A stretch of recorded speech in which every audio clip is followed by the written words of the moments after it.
সোনালী বাংলাদেশ, একটি কোরআনের বাংলাদেশ করতে হলে আপনাদের সর্বোচ্চ ভূমিকা পালন করতে হবে। এই বাংলাদেশ সর্বোচ্চ ভূমিকায় নেতৃত্ব দিতে বাংলাদেশ জামাত ইসলামী ভূমিকা রেখেছে, আগামীতে ভূমিকা রাখবে ইনশাআল্লাহ। আজকে দৃঢ়ভাবে দাবি করছি, বাংলাদেশে উভয় পক্ষে পিয়ার পদ্ধতিতে নির্বাচন হতে হবে। আমরা দাবি করছি, বাংলাদেশের সকল নির্বাচনে লেভেল তৈরি করতে হবে।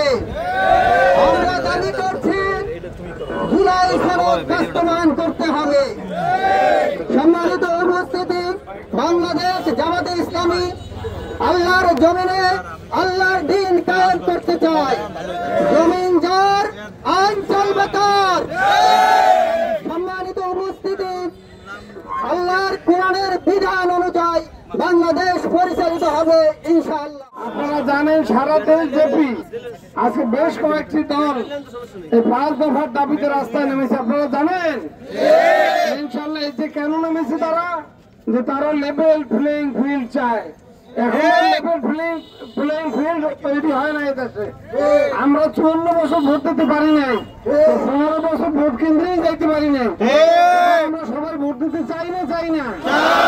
এবার আমরা সঠিকভাবে ভোট দিয়ে ইসলামের পক্ষে শক্তিকে সংসদে পাঠাবো। রাজি আছেন? 5টি দফা বলি আমি আমার কথা শেষ করব। জুলাই জাতীয় সনদের ভিত্তিতে আগামী ফেব্রুয়ারিতে নির্বাচন। আপনারা রাজি আছেন?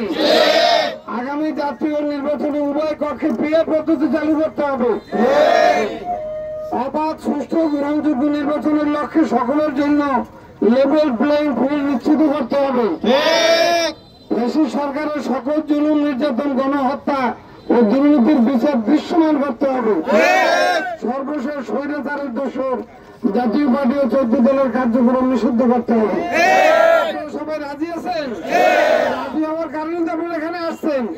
শুধু এই দুর্নীতি না, সারা বাংলাদেশে 460টি উপজেলা আজকে মিছিল সকালে হয়েছে, এখন হইতে আছে। এবং 7টি দল অলরেডি ঘোষণা দিয়েছে। 27টি দলে পিয়ার পদ্ধতি চাই, 2-3টে দল চায় না। সরকারের কাছে আবেদন জানাবো যে রক্তের বিনিময়, যে শহীদের বিনিময় আজকে আমরা সুন্দরভাবে রাস্তাঘাটে ইসলামের কথা বলতে পারতেছি। এবং এই সরকার যারা বসে আছেন ক্ষমতায়, তাদের ওই জুলাই সনদ কার্যকরী করা দরকার।